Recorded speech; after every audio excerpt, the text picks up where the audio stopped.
চিকেনের যে কোনো কম্বো 50 টাকা, মাটনের যে কোনো কম্বো মাত্র 100 টাকা। তো কম্বোর মধ্যে বাসন্তী কষা, ফ্রাইড রাইস, মাটন কষা, চিলি চিকেনের সাথেও ফ্রাইড রাইস হতে পারে, বাসন্তী পোলাও নিতে পারো। চিকেনের যে কোনো কম্বো 50 টাকা, মাটনের যে কোনো কম্বো মাত্র 100 টাকা। আচ্ছা, 2024-এ দাঁড়িয়ে তুমি কি কাউকে কোনো রকম চ্যালেঞ্জ বা কিছু করতে চাইছো? একদম।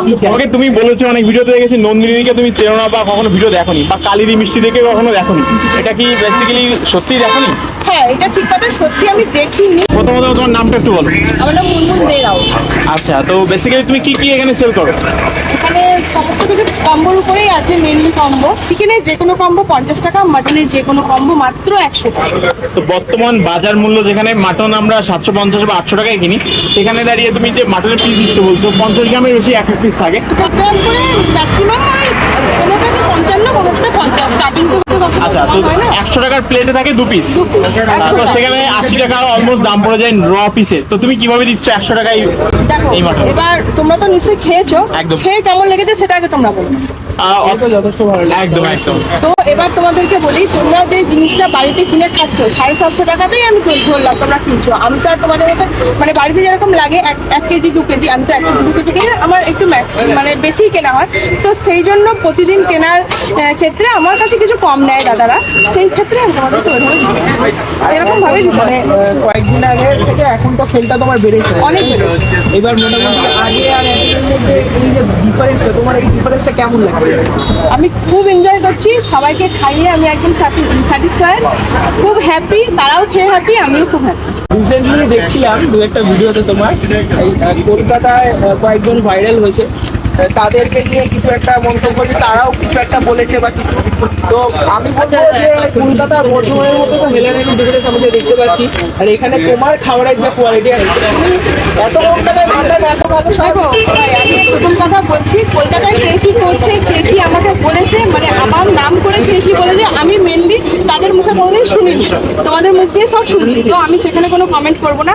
তারা তাদের মতো বিজনেস করছে, আমি আমার মতো বিজনেস করছি, তারা ওই দামে স্যাটিসফাইড, আমি তোমাদেরকে এই দামে দিয়ে স্যাটিসফাইড। তো সেখানে নো প্রবলেম। তোমাদের যদি খাবারটা 100 টাকায় খেয়ে যদি মনে হয় যে না একদম খারাপ খেলাম, তখন তোমরা আমাকে বলো যে হ্যাঁ আমি খারাপ খাইয়েছি। যদি তোমাদের মনে হয় যে দিদি 100 টাকায় দিচ্ছে, জিনিসটা ভালো দিচ্ছে, তাহলে তোমরা সেটা সবার মধ্যে ছড়িয়ে দাও। আচ্ছা, তোমাদের এই লোকেশনটা একটু বলে দাও। আমাদের লোকেশনটা হচ্ছে পুলিশ লাইন, ইন্দ্রকানন মোড়, পরশমণি অ্যাপার্টমেন্টের ঠিক আগে। ফোন নাম্বারটা 700, একটা দেখিয়ে নিতে পারো, আমার ওটা বিজনেস নাম্বার, কোনো প্রবলেম নেই। যদি কেউ ফ্রাইড রাইস নেই একই দাম থাকবে? একই 50 টাকা, রাইস চিকেন দিয়ে নিলে 50 টাকা, আর এটা যদি মাটন হতো 2 পিস 100 টাকা। আচ্ছা,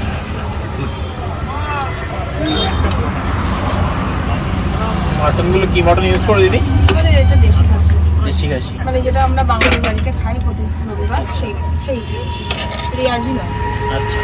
তোমার বেসিক্যালি এই জার্নিটা কিভাবে স্টার্ট হয়েছিল যদি সংক্ষেপে একটু বলো? দেখো, আমি আমার হাজব্যান্ড দুজনেই বেসরকারি জায়গায় জব করতাম। তো লকডাউনের সময়, কোভিডের সময় সবাইকার জব চলে গেছিলো, তো সেই মানে আমাদেরও সেম হয়েছিল। তারপরে অল্প অল্প করে হোম ডেলিভারি দিচ্ছিলাম, হোম ডেলিভারি ক্যাটারিং টুকটাক করছিলাম। সেখান থেকে মাথায় এলো যে যদি বর্ধমানে, তখন শুধু বর্ধমানবাসীর কথা ভেবেই মেনলি এটা খোলা হয়েছিল, যে 50 টাকার মধ্যে যদি কিছু খাওয়ানো যায় তাহলে সবাই সেটা খেতে পারবে, আর আমিও দিতে পারবো, যাতে সেরকম ভাবেই হচ্ছে। তো সেখান থেকেই অল্প অল্প করে শুরু করেছিলাম, আর এখন সেটা তোমাদের ভালোবাসাতে অনেকটা বড় হয়েছে, তার জন্য মেনি থ্যাংক ইউ। এটা হচ্ছে 2022-এ আমরা দেখেছিলাম যে আমরা ভাইরাল হিসাবে পেয়েছিলাম নন্দিনীদিকে, আর 23-এ দেখলাম যে কালিদি মিষ্টি দি, এবার 24-এ কি আমরা তোমাকে পাচ্ছি সেই হিসাবে, মানে নন্দিনীদিকে? ভাইরাল তোমরাই করবে, আর আমি জানি না আমি কতটা ভাইরাল হতে পেরেছি। আমি বলবো যে দেখো, তোমাদের সবাই তার ভালোবাসা পেয়েছি, কারণ আগে যে হারে ফোন দেখার সময় পেতাম, এখন কিন্তু মানে এতটুকু সময় পাই না ফোন দেখার। তো আমি নিজে জানি না আমি কতটা ভাইরাল হয়েছি, তবে তোমরা আসছো, তোমরা বলছো, তোমাদের মুখে কথা শুনে এত ভালোবাসা পেয়ে সত্যি আমি খুব খুশি। আচ্ছা, এবার বাকি যে সেলিব্রিটি বা ভাইরাল দিদিদের মতন আমি জানি না তারা কিরকম কি কথাবার্তা বলে বা ব্যবহার করে, আমার কাছ থেকে তোমরা এই ব্যবহার আগেও পেয়েছো, মানে বর্তমানবাসী যারা আমাকে চেনে তারা প্রথম থেকে এরকম ব্যবহার পাচ্ছে, আজকেও তারা এই ব্যবহার পেয়েছে। এক্সট্রা কোনো ডানাও গজিয়ে যায়নি বা ল্যাজও গজায়নি যে আকাশে উঠবো বা কিছু এরকমই। ওকে, তুমি বলেছো অনেক ভিডিওতে দেখেছি নন্দিনীকে তুমি চেনো না বা কখনো ভিডিও দেখোনি, বা কালিদি মিষ্টি দেখে কখনো দেখোনি, এটা কি বেসিক্যালি সত্যিই দেখোনি? হ্যাঁ, এটা ঠিক কথা, সত্যি আমি দেখিনি ততদিন পর্যন্ত। তারপরে যে দাদারা এসেছিল, দিদিরা এসেছিল, তাদের বলাতে আমি ফোনে দেখেছি তাদেরকে, নন্দিনী দিকেও দেখেছি, কালিদি মিষ্টি দিকেও দেখেছি, তাদের জার্নিটাও দেখেছি, ভীষণ ভালো। ওনারা ওনাদের জায়গাতে দাঁড়িয়ে ভীষণ ভালো করছেন, ওনারাও অনেক স্ট্রাগল করেছেন। একটা মেয়ে এভাবে যে আজকের দিনে দাঁড়িয়ে স্ট্রাগল করে নিজের ফ্যামিলির জন্য কিছু করছে, তার জন্য তাকে স্যালুট আমার তরফ থেকে, সবাইকে, সব দিদিদেরকেই বলছে। তা আমরা যদি মাটনের কম্পেয়ার করি বা চিকেনের যে ফুডের কম্পেয়ার করি যদি কম্পারিজন, তো সেখানে দেখবো যে তুমি অনেক অনেক অনেক কম দামে দিচ্ছ, মানে কম্পেয়ার টু দেম। তো সেক্ষেত্রে তুমি কি বলতে চাও, দেখো ভাই, তাদেরকে কি বলতে চাও? তাদেরকে উদ্দেশ্য করে মেন আমি কিছু বলবো না। আমি আমার এই দামে দিয়ে তোমাদেরকে খাওয়াচ্ছি, মানে আমিও সন্তুষ্ট, তোমরাও সন্তুষ্ট, এতে আমার কারোর কিছু বলার নেই। এবার তাদের যদি মনে হয় তারা কিছু এরকম টাইপের করবে তো করতে পারে, কোনো ব্যাপার না। আচ্ছা, 2024-এ দাঁড়িয়ে তুমি কি কাউকে কোনো রকম চ্যালেঞ্জ বা কিছু করতে চাইছো? একদম, আমি 2024-এ দাঁড়িয়ে নিজেকে নিজে চ্যালেঞ্জ করতে, এইটা এবার বলো কি কারণে করতে চাইছি। আমি না এখানে কারোর সাথে কম্পিটিশনে নেমেছি, না কাউকে চ্যালেঞ্জ করতে নেমেছি। আমি নিজেকে চ্যালেঞ্জ করেছিলাম যে আমি এটা দেব, আমি দিয়েছি। আমি যে প্লেটটা আগে দিতাম, তখন যে প্লেটটাতে দিতাম তাতে কিন্তু রাইসের কোয়ান্টিটিটা কম ছিল, চিকেনের পিস কিন্তু ছোট ছিল, 50 গ্রাম ওয়েটের ছিল। তো আমি চ্যালেঞ্জ করেছিলাম আমার যদি কাস্টমার আমি বাড়াতে পারি, আমি রাইসের কোয়ান্টিটিও বাড়াবো, চিকেনের পিসও বড় করবো। আমি কিন্তু 2024-এ করে দিয়েছি, অলরেডি করে দিয়েছি, চ্যালেঞ্জ একসেপ্টেড।